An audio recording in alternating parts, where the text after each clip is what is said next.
You know, normally I have something to rant about, but I'm actually quite I'm actually quite chilled right now, and I'm thinking everything is okay. Yeah, true. Every everything is okay. I don't need to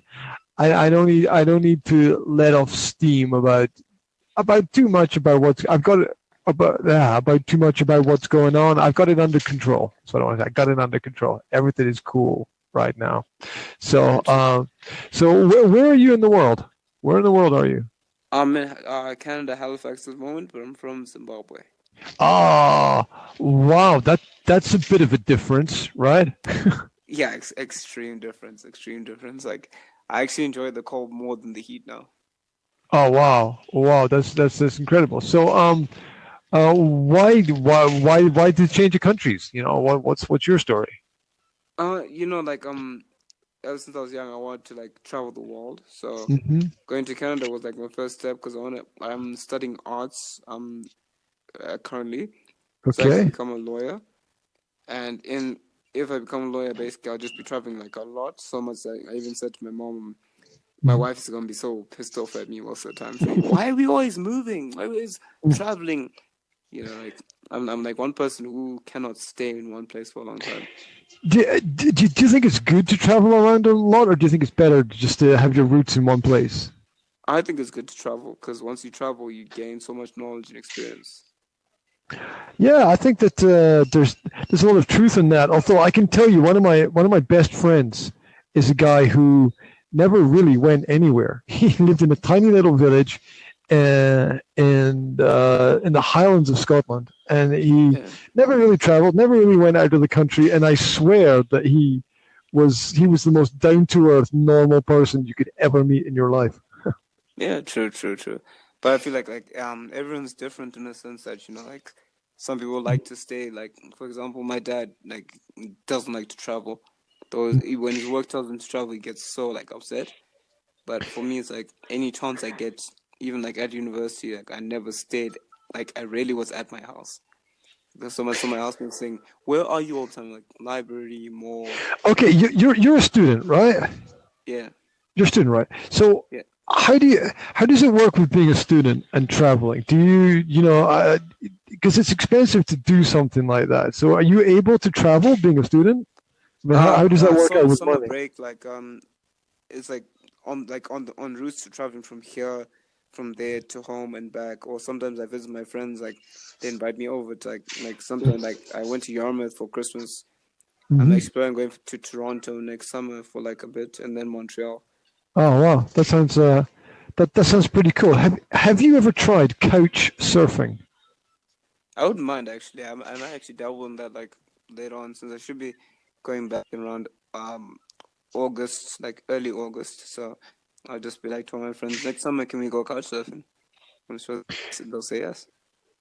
Okay, that's kind of cool because I don't know, I haven't done it, but I just registered with this website online, and I'm looking at um, doing it this summer. I'm looking at going to Finland and couch surfing there and around that part of the country because I don't know. It just seemed like an interesting way to meet people and get to know them rather than just travel because it's the people that make travel interesting, not the travel itself. I think. Yeah, true. I mean, one of my good friends is like actually couch surfing in Europe right now.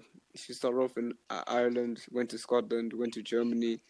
She's in Germany now, and I think she wants to go to Spain and then come back to Halifax like when the summer ends. And I was like, Do you know, I know a lot of people through the internet who are traveling around, and I'm a working person. I'm a working adult, and yeah, I'm looking at how at the costs of doing things like that. I'm like, as a working professional, I couldn't afford to be traveling around. I'm looking on the internet at all these people going, I'm going to spend 3 months traveling around Europe, or I'm going to spend 2 months in Asia, or I'm thinking, how the hell do young people have enough money to do that?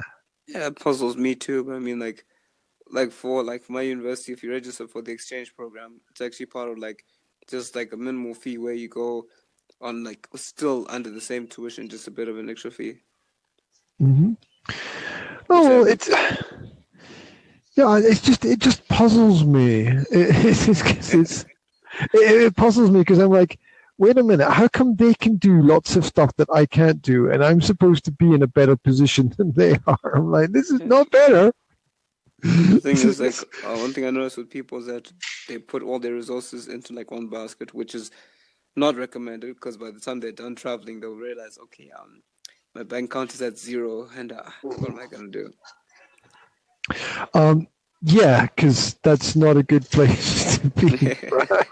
Right? Yeah. You know, you can only run on empty for so long before you run into serious problems, I think. Yeah. I mean, as a university student, I've always liked for your card to say declined, and it's bad.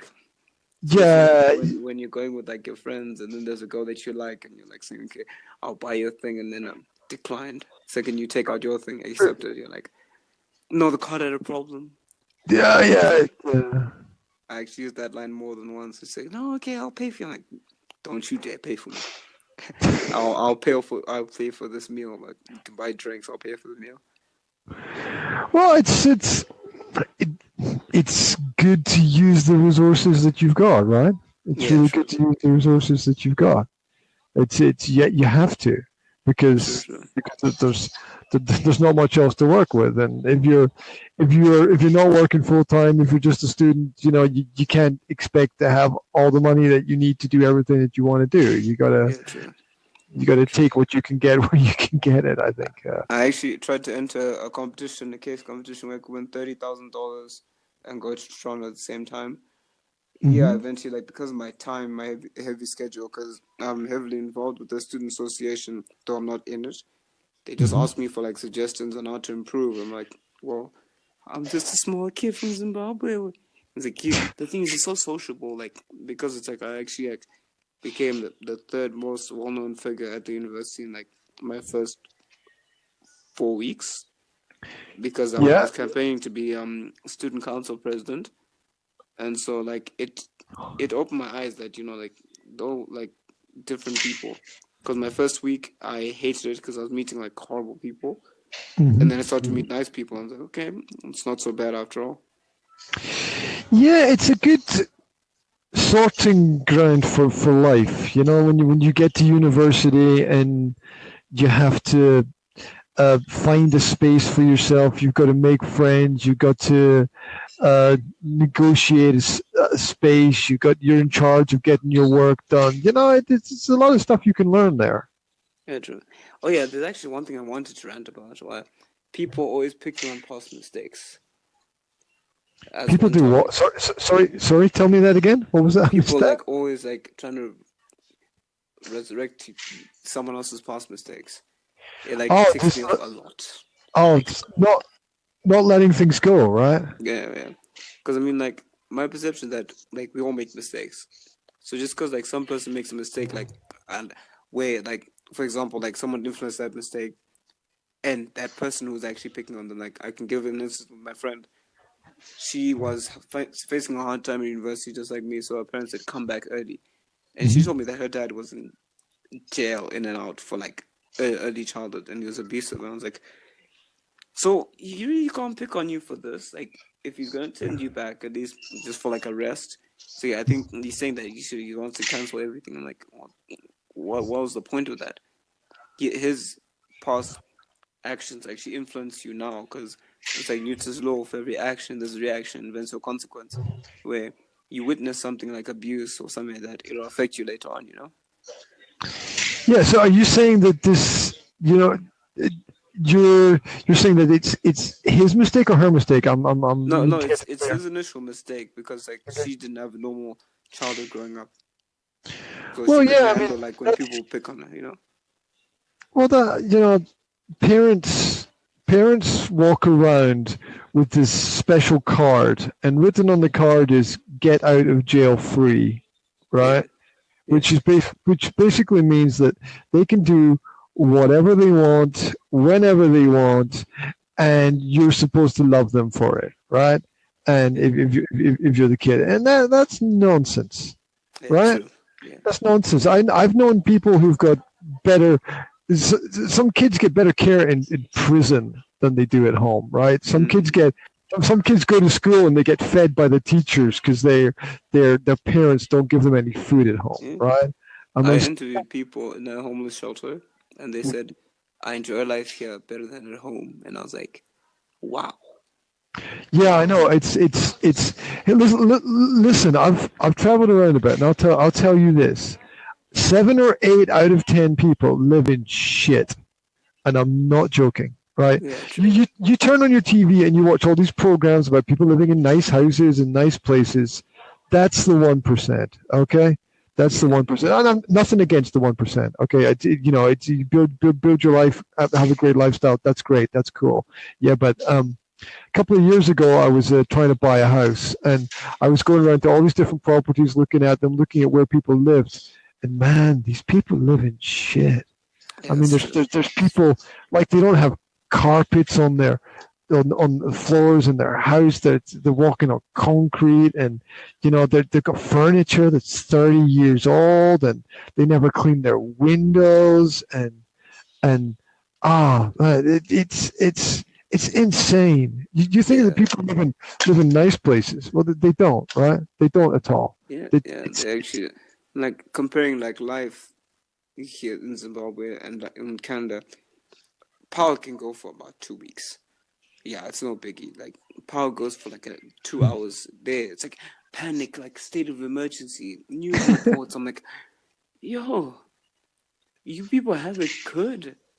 If power can only go for an hour, I had power like was like there's a power outage for like about a month. Yeah, you see, people are not ready for that, man. You're ready for it because you've experienced it, right? You're like the power can go out for a day and you'd be chilling, going, "Hey guys, what's up?" And everyone would be like running around screaming, right?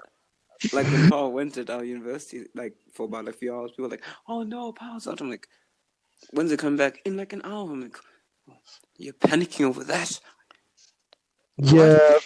And because the diverse university, I had like my friends from Zimbabwe. They're like, these people are panicking over like an hour, no power. I didn't have power for 2 months. I was like, exactly. And then we just made a joke about it.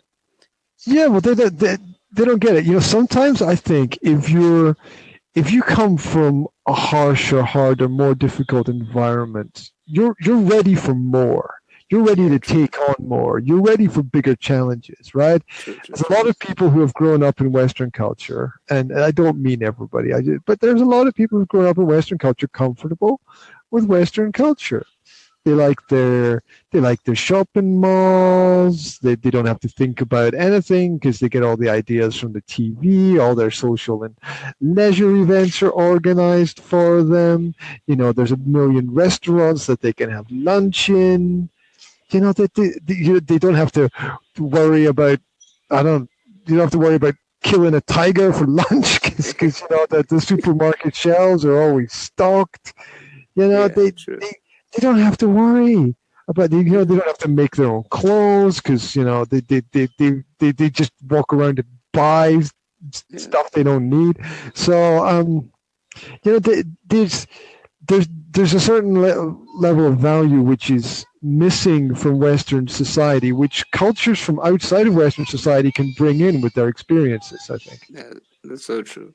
Because I mean, I've learned to be so endured because of my experiences here, and life experience as well. Like when life shits on you, you can cope with anything.